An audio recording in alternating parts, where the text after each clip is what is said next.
मेरी UPSC coaching के admission के लिए पैसों का इंतजाम हुआ? अभी नहीं, लेकिन मैं कोशिश कर रहा हूँ। जब से हमारी शादी हुई है ना, तब से आप कोशिश ही कर रहे हैं और आपकी इसी कोशिश के चक्कर में इस बार भी एडमिशन की डेट निकल जाएगी। नहीं, मैं इस बार ऐसा बिल्कुल नहीं होने दूंगा। इस बार तुम्हारा एडमिशन जरूर होगा।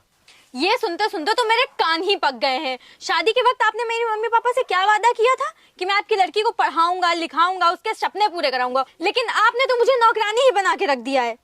मेरी एक बात कान खोल के सुन लीजिए, अगर मेरा इस बार एडमिशन नहीं हो तो मैं आपको हमेशा के लिए छोड़ के अपने घर चली जाऊंगी। अगर मुझे पहले पता होता ना तो मैं आपसे शादी ही नहीं करती।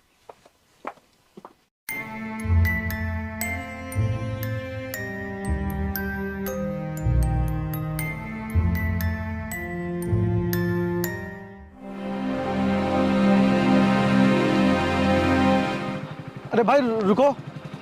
हाँ भाई बोलो।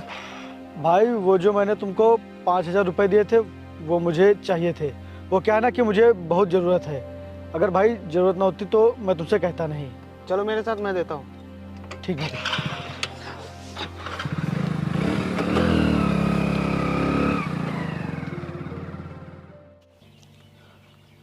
मधु,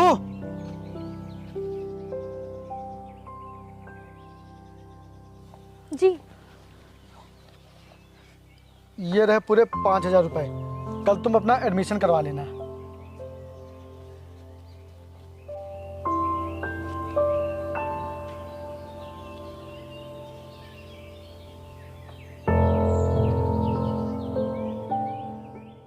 भाई जब तेरी आर्थिक स्थिति ठीक नहीं है तो फिर तू भाभी को क्यों पढ़ा रहा है? उन्हें समझा, जितना हमारे पास है उतने में ही खुश रहो। नहीं यार, मधु का सपना है आईपीएस बनने का और उसका सपना ज़रूर पूरा होगा, क्योंकि शादी के वक्त मैंने उसके माँ बाप से वादा किया था कि मैं आपके बेटी के हर सपनों को पूरा करने में उसका साथ दूंगा। और यार मैं अगर ऐसा नहीं कर पाया तो मैं खुद की नज़रों में गिर जाऊंगा। वो बात तो ठीक है, लेकिन आईपीएस बनने में बहुत पैसे लगते हैं, बहुत खर्चा होता है। कहाँ से लाएगा तू इतने पैसे? ये कोई 1,000-2,000 का तो काम है नहीं, इसमें लाखों लगते हैं, लाखों। भाई मैंने उसका एडमिशन तो करवा दिया है। अब कुछ भी हो, मुझे उसका सपना हर हाल में पूरा करना है।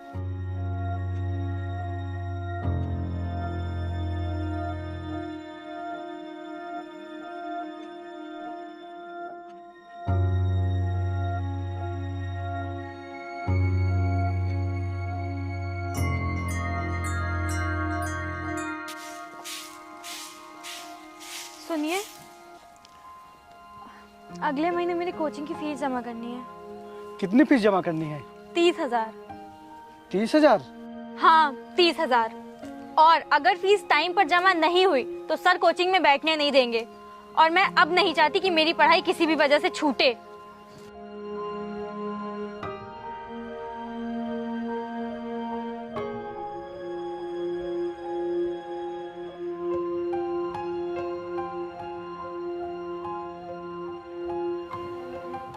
और भाई बताओ, क्या हाल है? बढ़िया है मालिक। मालिक वो हमको पैसे चाहिए थे। पैसे? वो किस लिए? मालिक वो हमारी बीवी पढ़ाई कर रही है ना, तो उसकी फीस जमा करनी है। अबे जब फीस जमा करने के लिए पैसे ही नहीं है तो पढ़ाई क्यों रहा है? मालिक हमारी बीवी का सपना है आईपीएस बनना, और उसका सपना पूरा करने में मेरे अलावा भला उसका और कौन साथ देगा? आईपीएस? फीस जमा करने के लिए पैसे नहीं है और बीवी को बनाओगे आईपीएस? शायद तुम्हें पता नहीं है, औकात से बड़े सपने अक्सर कर्ज में डुबा देते हैं। अच्छा बोल, कितने पैसे चाहिए? 30,000। ठीक है, मैं तुझे पैसे दे तो रहा हूँ, मगर मेरी एक बात याद रखना, मुझे 6 महीने के अंदर ब्याज सहित पूरे 50,000 रुपये चाहिए। मालिक आप एकदम बेफिक्र रहें।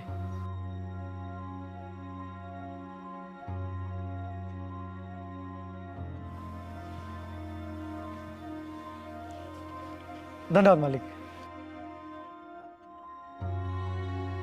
यार ये अभी तक आए क्यों नहीं है? पता नहीं पैसों का इंतजाम भी हुआ है कि नहीं। आज लास्ट डेट है, अगर फीस नहीं जमा हुई तो मेरा सपना चकनाचूर हो जाएगा।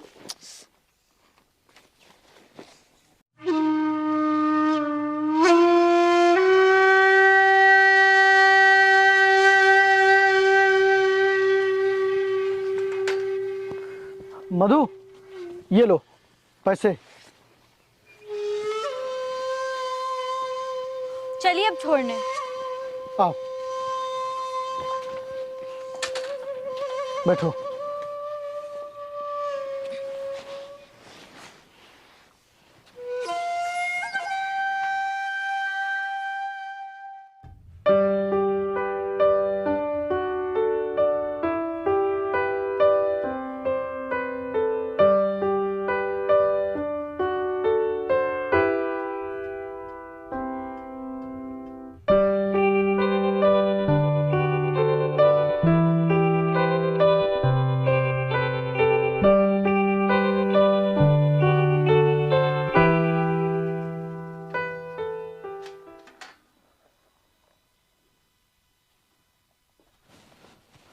मधु, खाना बना कि नहीं अभी?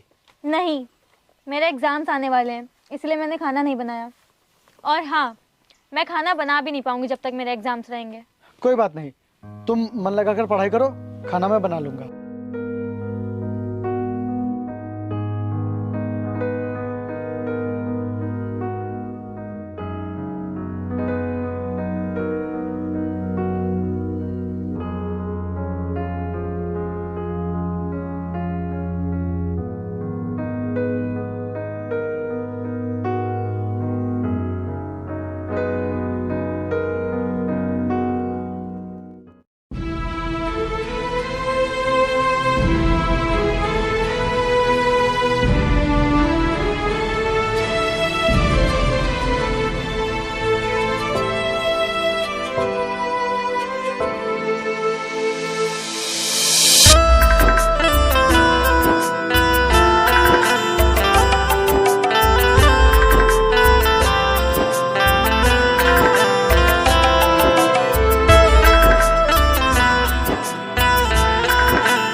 सुनिए जी, हाँ मधु।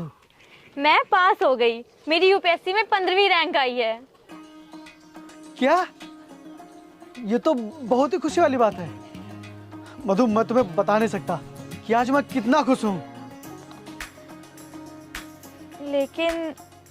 लेकिन क्या मधु? वो बात यह है कि मुझे अगले हफ्ते ट्रेनिंग के लिए दिल्ली जाना है और ट्रेनिंग में 1 लाख रुपए जमा होंगे और अगर पैसे नहीं दिए तो मैं ट्रेनिंग नहीं कर पाऊंगी और ये मेरी सक्सेस का आखिरी पड़ाव है। अगर मैंने ये ट्रेनिंग कर ली तो मैं डायरेक्ट आईपीएस ऑफिसर बन जाऊंगी।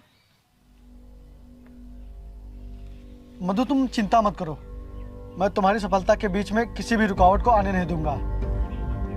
पैसे तुम्हें मिल जाएंगे। तुम ट्रेनिंग पर जाने की तैयारी शुरू करो।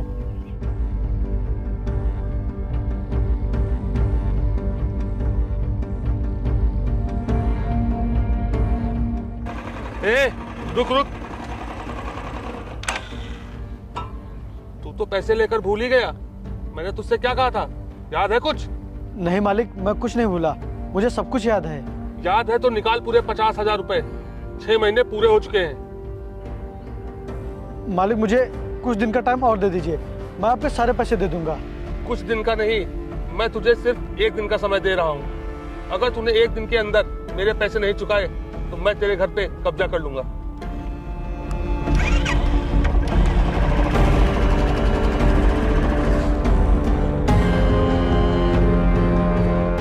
तू पागल हो गया है क्या? तू ऐसा सोच भी कैसे सकता है? मैंने बहुत सोचा, लेकिन अब मेरे पास इसके अलावा और कोई रास्ता नहीं है। भाई तू ऐसा कदम मत उठा, मैं थोड़ी बहुत तेरी मदद कर दूंगा। यार अगर मैं तुझसे मदद लूंगा तो मुझे उससे भी चुकाना ही पड़ेगा, इसीलिए मेरा ऐसा ही करना सही रहेगा। इससे मधु ट्रेनिंग पर भी चली जाएगी और उसका सपना पूरा हो जाएगा और उधर मेरा कर्जा भी उतर जाएगा। अरे भाई तू कुछ मत बोल, जिंदगी मेरी है तो फैसला भी मुझे ही लेना है। अगर मैंने ऐसा नहीं किया तो वो बहादुर सिंह मेरे घर पर कब्जा कर लेगा और मधु का सपना भी टूट जाएगा। अब मेरा ये फैसला मधु को उसकी मंजिल तक पहुंचाएगा।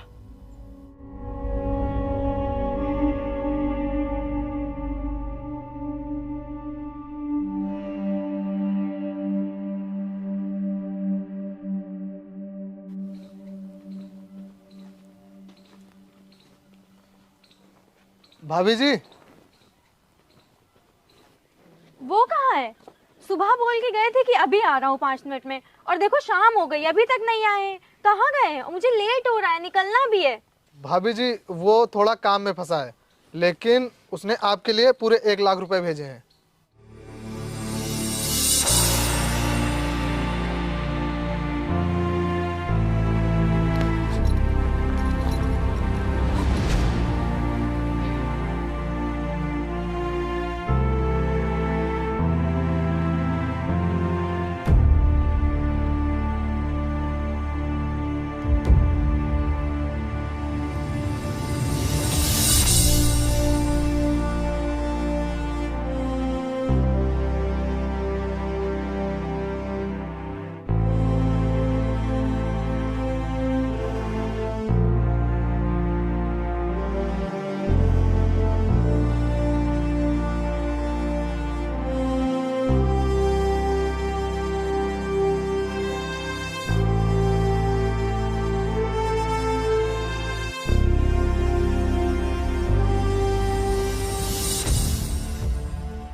कहाँ बीच रास्ते में घूम रहा है? तुझे दिखाई नहीं देता आईपीएस की गाड़ी जा रही है? अंधा है क्या? अरे यार, ये तो सच में अंधा लग रहा है। हाँ साहब, मैं अंधा ही हूँ। अबे जब अंधा है तो इस तरह रोड पर क्यों टहल रहा है? जाके कहीं साइड में बैठ। अगर इस तरह टहलेगा तो पता नहीं कौन सी गाड़ी तेरी मौत का कारण बन जाए। साहब वो मुझे कुछ रुपए दे दीजिए, मैंने 1 हफ्ते से कुछ खाया नहीं है, बहुत तेज भूख लगी है। क्या तू हमसे पैसे मांग रहा है? अबे तुझे पता है हम कौन है? हम पुलिस वाले हैं और तू हमसे पैसे मांग रहा है। अगर तुझे पैसे चाहिए तो जाके किसी मंदिर में बैठ, वहाँ तुझे खाने को खाना और भीख भी मिल जाएगी। और हर रास्ते से आईपीएस मैम को मीटिंग के लिए लेट हो रहा है। ये कौन है रास्ते में, और तुम लोग इसे डांट क्यों रहे हो? अरे मैम ये अंधा है और बीच रास्ते में टहल रहा है और हमसे भीख भी मांग रहा है। तो उसकी मदद करने की बजाय तुम लोग उसे डांट रहे हो? अरे मैम ये बीच रास्ते में टहल रहा है, इसे डांटे नहीं तो क्या शाबाशी दें? वो तो अंधा है ही, लेकिन लगता है शायद तुम लोग भी अंधे हो गए हो। तुम लोग को ये नहीं सिखाया गया कि ऐसे असहाय लोगों के साथ कैसा व्यवहार करना चाहिए। इडियट। आइए मैं आपको रोड पार करा देती।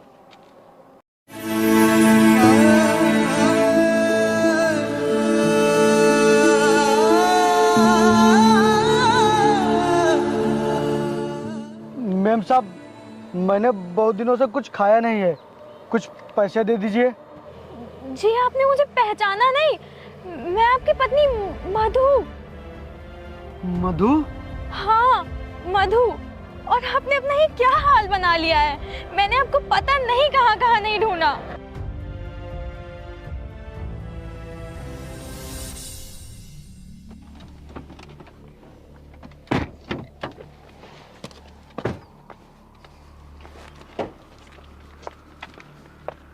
विपिन कहाँ है? कहाँ चले गए हैं वो? मैं उन्हें पूरे 1 हफ्ते से ढूंढ रही हूँ। तुम्हें तो पता होगा ना कि वो कहाँ है। नहीं, मुझे नहीं पता है वो कहाँ है। लगता है वो मेरी सफलता से खुश नहीं है, इसीलिए मुझे वो इस पोस्ट पर नहीं देखना चाहते हैं। वाह भाभी जी वाह, आपने तो बड़ी आसानी से उन्हें भला बुरा कह दिया। लेकिन जब आपको ये पता चलेगा कि उन्होंने आपके लिए क्या किया है तो आपके पैरों के नीचे से जमीन खिसक जाएगी। क्या किया है उन्होंने मेरे लिए? आपको आईपीएस बनाने के लिए उसने अपनी आंखें बेच दी।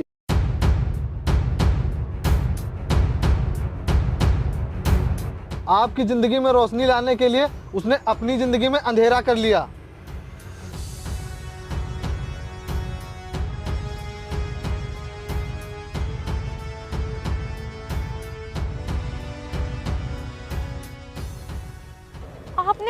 लायक बनाने के लिए अपनी जिंदगी बर्बाद कर दी।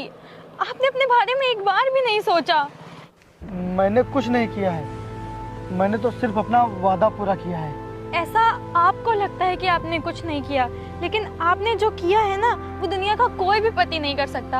आपने मेरी सफलता के लिए अपनी जिंदगी को ही अंधेरे में डाल लिया। मधु, तुम्हें जो बनना था तुम वो बन गई। अब तुम ये भूल जाओ कि मैं तुम्हारा पति हूँ, क्योंकि अब अगर तुम मुझे लेकर चलोगी तो तुम्हारी बहुत ही बेइज्जती होगी और ये तुम्हारे लिए सही नहीं रहेगा। और अब मैं तुम्हारे लायक भी नहीं बचा, इसीलिए अब तुम अपनी ज़िंदगी में हमेशा खुश रहो, मुझे हमेशा के लिए भूल जाओ। अब मेरी ज़िंदगी जितनी भी बची है मैं इसी तरह भटकते भटकते काट लूँगा। अपनी ज़िंदगी में हमेशा खुश रहो। सुनिए, आपने अपना पति धर्म बहुत ईमानदारी से निभाया है। अब पत्नी धर्म निभाने की बारी मेरी है। और मुझे उन 7 फेरों के सारे 7 वचन याद हैं। उसमें से एक वचन ये भी था कि कुछ भी हो जाए, चाहे कितनी भी मुसीबत आ जाए, लेकिन हम एक दूसरे का साथ कभी नहीं छोड़ेंगे। और आज मैं वो अपना वचन निभाती हूँ। आप जिस भी हाल में हैं, जैसे भी हैं, मेरे पति हैं। चलिए मेरे साथ, आप चलिए।